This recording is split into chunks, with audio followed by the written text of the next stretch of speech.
para ipakita sa inyo and i-tour kayo sa kinonvert namin na 2-bed and ipapa-Airbnb ni owner. So, ang pinaka motive dito and theme is more on beige and neutral color lang. Yan, itutur ko kayo kung start tayo dito sa kabilang side kung ano yung mga in-improve namin. So, dito, ito lang may ginagawa pa. So, ongoing pa to. And dito, gusto lang ni owner na maglagay ng maraming accessories and home decor. So, ni-request niya, kung mapapansin ninyo, wala dito yung cabinet na ilagay nila mostly. Kasi, ano na to eh. May poste. May poste dito. So, nilipat namin doon sa side, malapit sa likod ng bathroom. Yan. So, dito, naglagay lang kami ng maliit na shelves para sa mga home decor. And, nagpalit ng aircon. So, nirenovate to, kasama na yung aircon, pinalitan na. And then, request ni owner is carrier. Yan. Kung mapapansin niyo sa curtain naman, ganito yung ni-request ni owner na style na, anong tawag na dito? Hotel type? Hotel. Hotel type siya. So, no balcony and facing siya ng Shore Boulevard. Yan. So, yung tawid niya, kung sa ibang unit owner, shore 2 naman siya. So, ito yung orientation ng unit. Yan. Dito, kung mapapansin ninyo, dalawang bed siya. Anong tawag dito sa style na ito? Ayan. May light. So, nilagyan mo ng LED light. Yan, parang hotel type talaga siya. Cozy siya tignan. And kung mapapansin ninyo, iba to sa mga dinisign ni Suki dahil yung fluted niya, pataas, and then nakaganyan sa ceiling. And nandito yung ring light niya. Yan. Same din sa kabila. So, ang pinaka-switch nitong dalawa nandito. And, i-on ko lang yung lampshade. Pala. Hindi ba ilalataas? Ako na lang. Ako na ako na.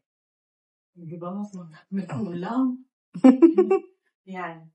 And yung size ng bed is 54. Dalawa ang nilagay. And si owner na rin ang namili nito ng mga design. Incorporate niya doon sa design ni Suki. And kung mapapansin niyo dito sa side na to, yan. So, ang gusto ni owner is isang mahaba na parang sa hotel type. And dito sa side na to, ang pinaka-accent niya is yung wall decor board na ang aging is yung may line ng gold. So, ito yung mga bagong design ni Suki. Yan. Concept niya, yung sa mga bahay na ginagawa niya, marami ng ganyan. Pero malalaki. Dito, niliitan niya lang para mas ma-appreciate ng client. Yan. And dito sa side na to, naglagay si Suki ng another shelves. So, naglagay ulit. Si owner na namili ng mga ilalagay dito sa shelves na to. And, ano din to? Cabinet. Yan. Since Airbnb type na to, sumalit lang na rin ang nilagay ni owner. May naman? Wala. Wala pa.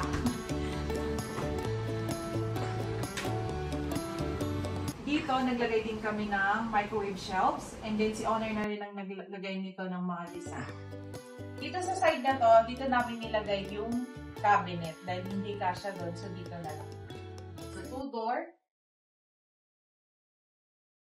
And yung space na to, naging ano siya, lagayin din ng mga shelves. So, pwede kayong wall decor. Tsaka yan, working area. And working area, ito yung, tingnan mo, ito yung accent dito. Maganda yung pagkalagay ng shelves dito. Marble type siya na gold. So, ano siya, same design dito sa kabila. May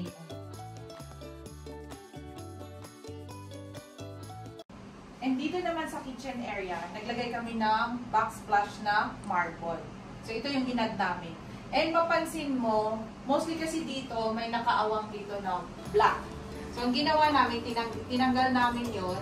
And ito yung nilagay namin ng buo para mas maganda siya tingnan. And yung black lang na granite, dito na lang. So, from dito, papunta dito, tinuloy-tuloy namin hanggang dito. Kasi para siyang mas buo, mas maganda siya tingnan. Ayan. And ang pinalitan lang namin dito sa side na to is yung handle. So, ang handle dito, since ano na siya, nirenovate, hindi na siya maganda and ano na, kinalawang na. So, nagpalit kami ng handle. Same dito. Ito pinaayos ni owner pala. Pinalitan. Pinalitan. Medyo, ito yung original.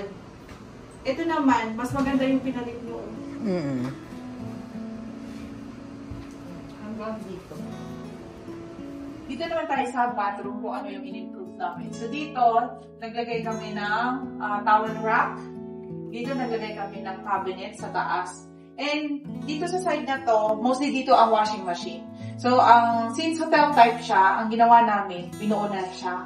And then, naglagay kami ng fluted and nag-mirror. So, maganda siyang tignan. And nagpalit kami ng ilaw dito. Tricolor na siya. Nagpalagay din ng exhaust. Then, nakakonect ng exhaust fan, sineparate niya. Oo. Nagpalagay siya ng exhaust. Walang exhaust dito, di ba? Oo nga. Kasi mostly dito, ang standard is yung 2-in-1. So, ito pwede rin. And if you're interested po for another home styling by Suki, just email us at inquiry@talktopindale.com. Thank you! See you in my next vlog. Bye!